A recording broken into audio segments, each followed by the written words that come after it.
May God offer a divine blessing for your day and for your entire week ahead, bringing you clarity, peace, and insight as you navigate whatever's on your plate right now. Yes, absolutely. A great week to everyone. So, welcome to today's deep dive.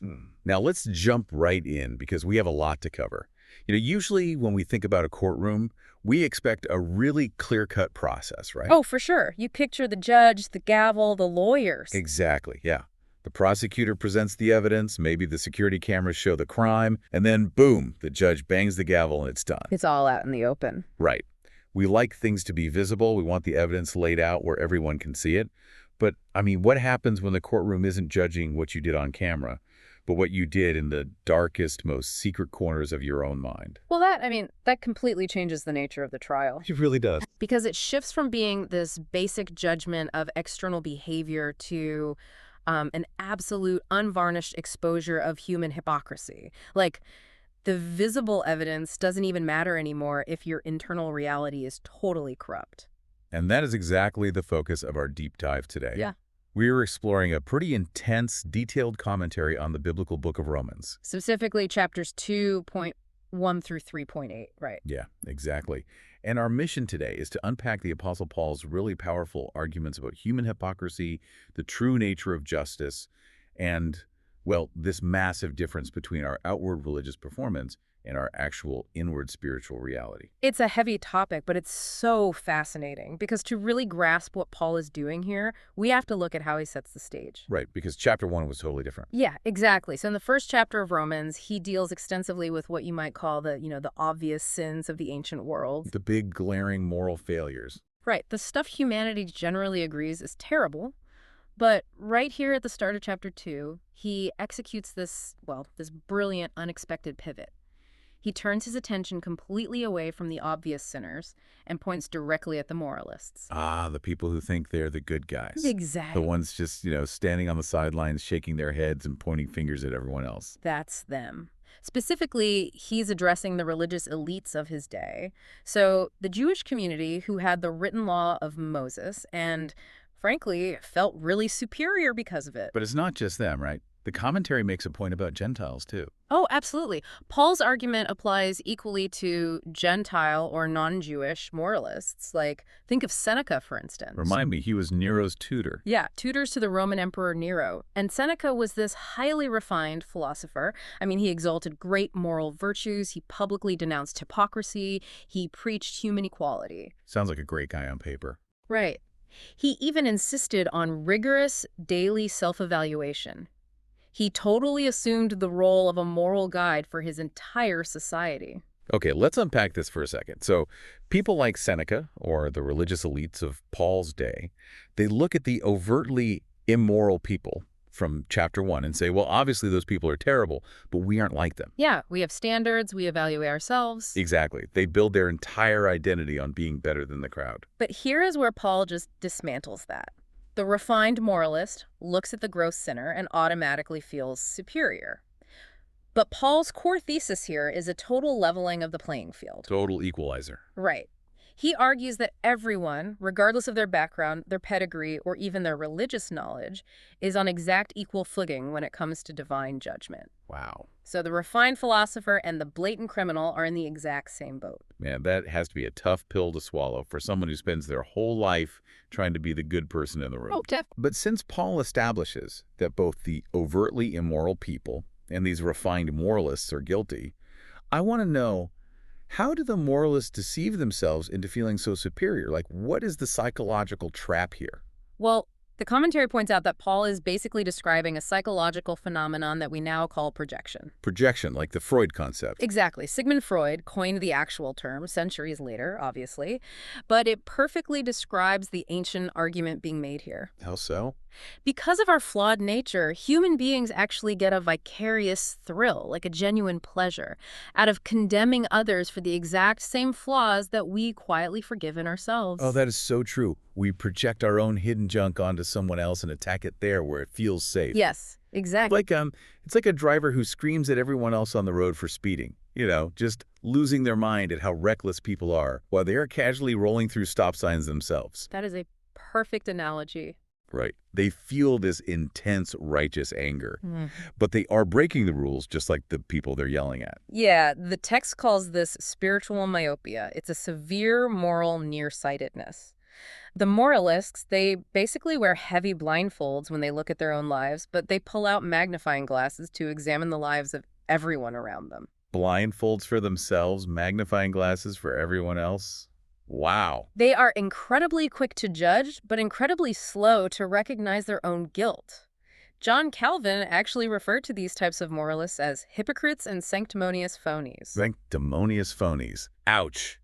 That hits hard. But wait, I do have to push back a little here on behalf of our listener. Sure, go for it. Is Paul saying we shouldn't have moral standards at all? Like, we just can't say anything is wrong, ever, because we are all flawed? No, not at all. Paul isn't saying we should lose our critical sense or stop recognizing what is wrong in the world. Okay, good.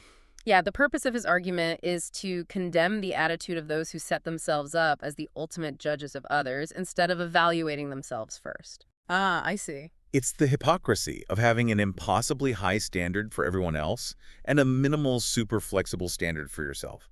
Human judgment is totally skewed by that hypocrisy, whereas God's judgment, Paul argues, is according to truth. Right, so we can recognize wrong without putting ourselves on a pedestal. Exactly. And there's another massive danger for the moralist here. It's this bizarre theological loophole they create to protect themselves from feeling guilty. A loophole? What do you mean? This is perhaps their most dangerous self-deception. They look at God's patience, his tolerance, his goodness, and they mistake it for a license to sin or proof of divine favoritism. Oh, like they think they're getting away with it. Right. They think, well, I haven't been struck by lightning and I have a comfortable life, so God must be really pleased with me. Wow. They entirely miss the fact that God's kindness is actually designed to lead them to repentance. They twist the very character of God to justify remaining in their own arrogance. So they use grace as a shield to avoid judgment rather than a reason to actually change. Yes, it's a complete distortion. That is wild. Okay, so because human beings are so deeply flawed by this hypocritical projection, we have to look at how God's justice actually operates, right? Yeah, we have to see the contrast. Because it stands in stark contrast to our human judgment, since it is completely impartial and based purely on truth. The rules of this divine courtroom are absolute.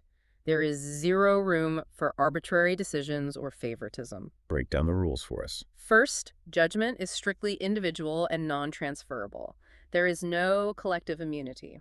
What does that mean practically? It means a father cannot be judged in place of a son, nor a wife in place of a husband. Every single person will stand and give an account for their own life. It is the pure principle of just retribution. So no hiding behind your family's reputation or your community's good deeds. Yeah. You can't just say, but I grew up in a really devout household. Exactly. God doesn't care about your uncle's faith. And second, God judges based on the light or the knowledge that a person has actually received. Yeah, this is huge. This tackles that age-old question of what happens to people who never had access to a Bible or formal religious instruction, right? Yes, exactly. God doesn't use a double standard. He judges according to the light you were given. So for the Gentiles, the pagans who didn't have the written law of Moses, they are judged by the moral law that is written on their hearts. Their conscience. Right, their conscience. Actually, there's a fantastic quote from the German philosopher Immanuel Kant in the commentary that perfectly captures this. Oh, the starry sky quote. Yeah. He said, "Two things awe me most, the starry sky above me and the moral law within me." It's this innate sense of right and wrong that everyone just seems to possess regardless of where they were born. The conscience basically acts as an internal courtroom already installed within us. It's an alarm that goes off whenever we transgress that internal law. Wow, an internal courtroom. Yeah, it acts as both prosecutor and defense attorney, constantly evaluating our actions. So those without the written law are judged by that internal standard. And what about the Jews? The Jews, on the other hand, are judged by the written law they actually received. But the critical point Paul makes here is that merely hearing the law or possessing the scrolls offers absolutely zero protection. Just having the book on your shelf doesn't save you. Exactly. Only obeying it does. Okay, hold on. Here is where it gets really interesting for anyone familiar with the text. If the overarching theme of the entire book of Romans is salvation by faith, isn't there a massive contradiction happening right here? It does seem like one at first glance. Because Paul suddenly says God will judge everyone according to their works. How do we reconcile that? Are we saved by faith, or are we judged by works? That trips up a lot of readers. but it actually perfectly aligns with his larger point.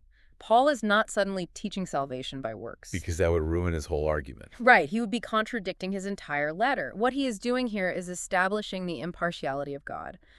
When he says judgment is according to works, it means that our works are the incontrovertible evidence of our faith. Okay, so true. Authentic faith invariably produces good works. Exactly. So in the final judgment, the works are the evidence that is examined, not the means by which you earn salvation. An authentic faith that doesn't produce action is just a simulation. It isn't real. It's the proof in the pudding. Your actions prove what you actually believe. Exactly. And furthermore, this divine courtroom goes way deeper than any human court ever could. The commentary points out that God judges the secrets of the heart. Yeah, this is where it gets really uncomfortable. Think about the 10th commandment. Do not covet. Right. The first 9 commandments are largely objective, like don't murder, don't steal, don't commit adultery. You can observe those. Yes, you can put someone on trial for those in a human court because there's physical evidence. But do not covet. That is completely internal. It is purely subjective. You can't put a thought on trial. Exactly. It proves that God's law examines our hidden motivations and our secret desires, not just our public, carefully curated actions. So the guy who didn't physically steal but spent his whole day obsessively plotting and desiring to steal is guilty under this law. Yep, 100%. God is pulling the lid off the human heart and judging what's inside. No human judge can do that. No, they can't. And if God's judgment is completely impartial and entirely internal, this completely pulls the rug out from under those who are relying on external religious badges for their security. It really does. It leads directly to Paul's specific, devastating critique of the presumption of the religious elites of his day. Because they relied entirely on those badges. Oh, absolutely. They viewed themselves as guides to the blind and teachers of children. They thought they were the light for those in darkness, and they were very, very proud of this status. But their teaching was a total failure because they didn't teach themselves. Exactly. They assumed the role of instructors for the world, but they were utterly blind to their own transgressions of the very law they were boasting about. Like, they would preach passionately against stealing and then turn around and rob temples. Yeah, and there's actually a fascinating historical event in the source material that perfectly illustrates Paul's point here. Oh, I love the historical examples. What was it? So in 19 AD, under the Roman Emperor Tiberius, there were 4 Jewish fraudsters operating in Rome. Yep. And they managed to scam a highly respected Roman noblewoman named Fulvia. They convinced her to hand over these really rich offerings that they claimed were for the temple in Jerusalem. Let me guess, they kept it. Of course they did. They kept all the money for themselves.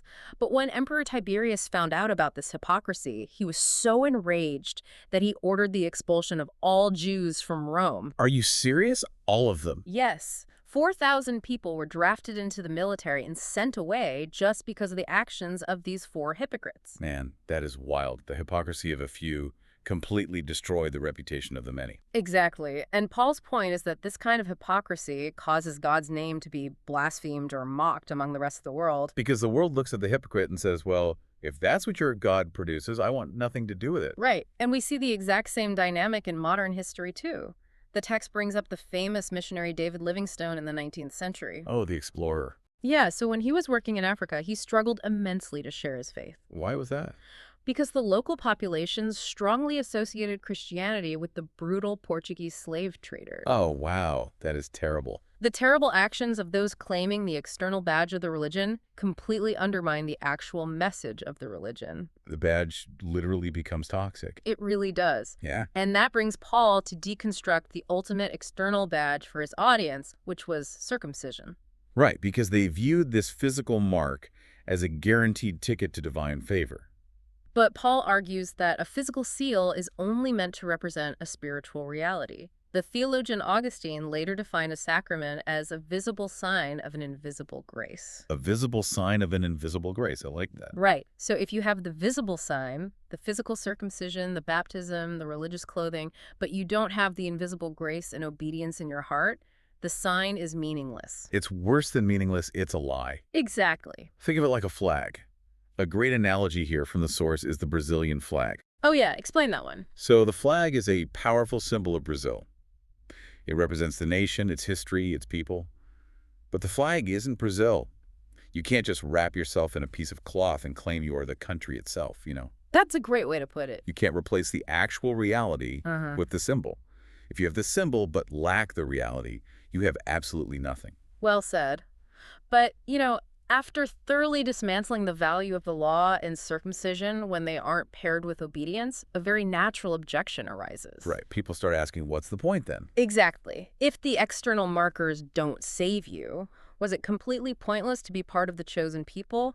Was there any benefit at all to being a Jew in the ancient world? And Paul anticipates this exact counterargument. He does. He uses a specific teaching method for this, right? It almost reads like a script for a play where he's arguing with an invisible critic. Yeah, it's a literary device known as a diatribe. A diatribe. Right. The author raises the critic's questions out loud and then forcefully answers them himself. So the first objection he voices is, what is the advantage of being a Jew? Or what is the value of circumcision? And his answer is surprising. It is, he says, much in every way. They were entrusted with the oracles of God, the scriptures, the promises, the covenants. But the catch is that privileges always go hand in hand with duties. They had this immense privilege of holding the very words of God, but they treated those words like a trophy on a shelf rather than a profound responsibility to live differently. Which leads to the second major objection in his diatribe. He asks, if some of them are unfaithful, does their unfaithfulness cancel out God's faithfulness? Like if the messengers failed, did the message fail? Exactly. And Paul's resounding answer is no. He says, let God be true and every human being a liar. The failure of the humans entrusted with the message does not mean the author of the message is unfaithful. God remains perfectly just, even when humanity is entirely unjust. It brings up such a beautiful irony about identity that the commentary points out. Oh, about the name Judah. Yes. The name Judah, from which we get the word Jew, literally translates to praise. Right. And Paul is pointing out the tragic irony that these moralists were constantly seeking the praise of other humans. They wanted everyone to see their external badges and applaud their righteousness. But true identity as one of God's people is an internal reality. Exactly. A true Jew, in the spiritual sense Paul is defining, is someone whose heart is transformed, seeking only the praise of God and totally unconcerned with the applause of the crowd. It's a radical redefinition of what it means to be religious. It strips away all the pomp, all the external validation, all the finger-pointing, and just leaves you alone in that internal courtroom we talked about at the beginning. It really forces you to stop looking at the sins of the people around you and start dealing with the secrets of your own heart. Absolutely. Which honestly leaves us with a final, pretty provocative thought to mull over as we wrap up today's deep dive. Yeah, what's that?